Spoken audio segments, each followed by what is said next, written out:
Tu sais ce moment, entre le rêve et l'éveil, quand ton esprit flotte encore dans l'obscurité et que tu ouvres les yeux, persuadé d'avoir entendu quelque chose? C'est à ce moment précis que ma vie a basculé. Je vis seul. Un petit appartement au rez-de-chaussée. Simple, tranquille, parfait pour moi. Je n'ai jamais eu peur du noir. Je n'ai jamais cru aux histoires qu'on raconte sur Internet. Mais maintenant, je dors avec la lumière allumée. Il était 3h08. Exactement. Je me suis réveillé en sursaut.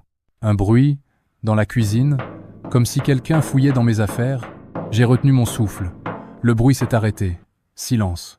Je me suis dit, t'as rêvé. Rendors-toi. Puis, j'ai entendu des pas. Des pas lents, lourds, réels. Ils venaient du couloir, vers moi. La poignée de ma porte a bougé. Et là, j'ai vu une silhouette, immobile. Aucun son, aucune respiration. Juste cette chose, là, à m'observer. Et sans un mot, elle est repartie. Le matin venu, j'ai tout vérifié. Porte fermée, fenêtres intactes. Mais la serrure, elle avait été crochetée. Et j'étais sûr de l'avoir verrouillée. J'ai changé les serrures, installé une caméra dans le salon.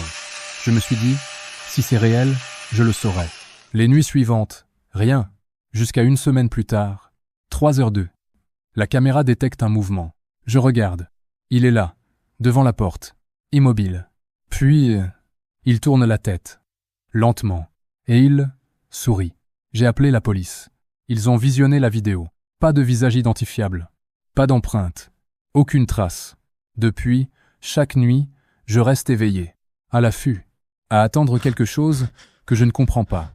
Tu sais ce qu'il y a de pire que la peur? Ce n'est pas ce qu'on voit, c'est ce qu'on imagine. C'est ce que tu ne peux pas expliquer. Il revient, pas chaque nuit, mais assez souvent pour que je ne puisse plus jamais dormir tranquille. Et maintenant que tu sais, tu vérifieras ta serrure ce soir, n'est-ce pas?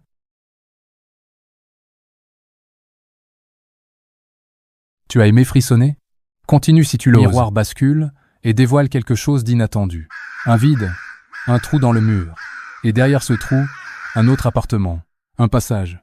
Un couloir creusé dans l'ombre, invisible à l'œil nu. Sauf si l'on sait où regarder. L'appartement de l'autre côté est vide. En théorie. Ruti comprend. Ce n'est pas son imagination. Quelqu'un pouvait entrer chez elle à tout moment. Les doigts tremblent en effleurant la couverture usée. Celui qui entend la voix sous le monde doit lui répondre, sinon elle viendra réclamer son prix.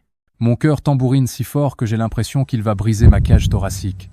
Je ferme les yeux, inspire profondément et je murmure à voix basse les mots que je viens de lire. À cet instant, le silence de la cave se fissure.